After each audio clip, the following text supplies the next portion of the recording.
جہلمی صاحب کے دو معیار ہیں، جب کہیں کچھ استعمال کرتے ہیں کہیں کچھ، اور اپنے لیے تو ان کا معیار یہ ہے کہ کفر بھی اگر کہہ جائیں، شرک بھی یہ کہہ جائیں تو اس کی بھی تعویل و توجیہ، کبھی اپنی غلطی تو نہیں مانتے. تو جہلمی صاحب اسی قسم کے ایک انسان ہیں. آپ لوگ اگر تھوڑا سا غور کریں تو ایک ترازو لیں، ایک معیار بنائیں اور جہلمی صاحب کو بھی اسی پہ تولیں نا جس پر وہ کہہ رہے ہیں دوسروں کو تولیں. کو جہلمی صاحب بھی تو انسانی ہے نا، غیر معصوم ہوں گے، یا یہ بھی عصمت کا دعویٰ کرنے کے قریب ہے؟ آپ ذرا غور کر لیں. تو وہی اعتراض جب جہلمی پر ہوتا ہے کہ انہوں نے غلط کہا تو یہ کبھی نہیں مانتے.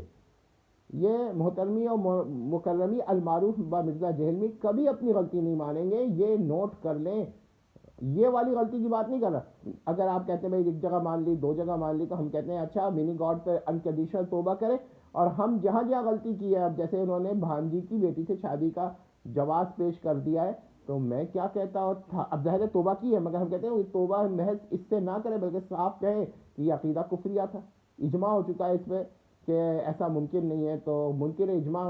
اور اگر بالفرض یہ جہلمی صاحب کہتے ہیں کفریہ عقیدہ نہیں تھا، یہ ان کا کفریہ بیان نہیں تھا، کفریہ فتویٰ نہیں تھا، تو پھر میں ان سے کہتا ہوں کہ ٹھیک ہے، تو پھر ہم آپ سے کہیں گے کہ آپ کے اندر تو خود اتنی باتیں جو بہت لوگوں کے نزدیک کفر ہے، شرک ہے.